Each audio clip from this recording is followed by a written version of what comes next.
ሰላም ሰላም ፋሚሊዎቼ የቲክቶክ ቤተሰቦቼ ውድ የኢትዮጵያን ልጆች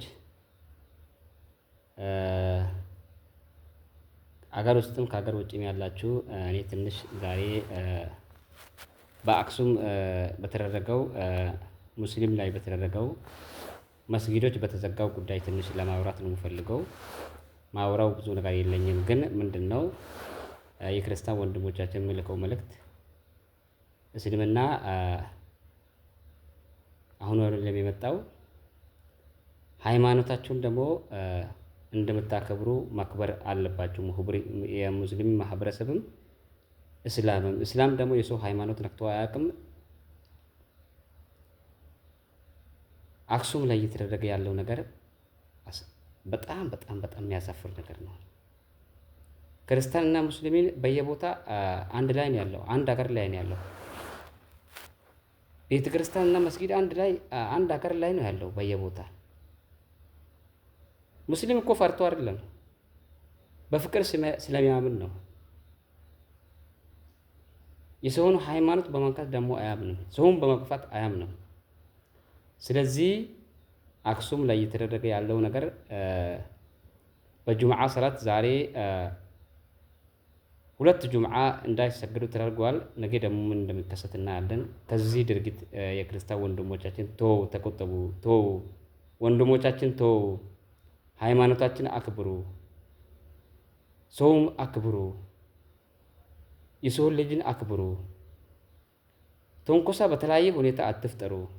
አገሪቷ በሰላም ትሁን። ሰላም ከሌለ ስልጣን አይመጣም። ሰላም ከሌለ አገር የለም። ስልጣን እንዴት እንደምትፈልጉ አላውቅም። እኔ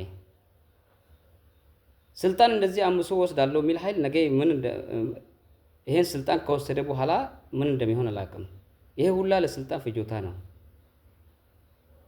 ለባይ ምስኪን ህዝብ አታሰቃዩ።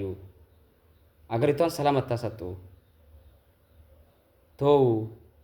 በአንዴ በግፍ እየተጨፈጨፈን እየተገዳደለን ምስኪን ህዝብ በማሰቃየት መስጊድን በመዝጋት ጳጳስን በመግደል ደረሳን በመግደል ቃልቻን በመግደል ምን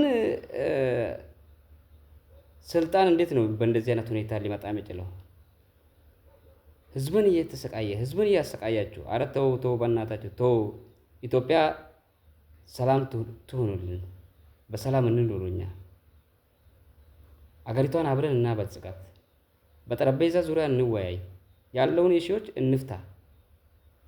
ስለዚህ እኛ ለሰው ልጅ ክብር አለ፣ ሙስሊም የሰው ልጅ ክብር አለ። ነገም ዛሬም ደግሞ ሰው ካከበረን እናከብራለን፣ ካላከበራችሁን ደግሞ ልናከብራችሁ አንችልም፣ ልንታገሳችሁም አንችልም። ፊቲ ለአክሱም ሙስሊም እንላለን። ነገም ዛሬም ደግሞ ከአክሱም ሙስሊም ጎን ነን። በሃይማኖታችን ከመጣችሁ እኛም ደግሞ በሃይማኖታችን እንመጣለን። ስለዚህ በፍቅር በሰላም በአንድነት እንኖርልናለን። ይሄን ቪዲዮ ሼር፣ ሪፖስት፣ ላይክ በማድረግ እንድትተባበሩ እንጠይቃለን። ስለዚህ ይሄን መልእክቴን ልከው ለክርስቲያን ወንድሞቻችን ነው።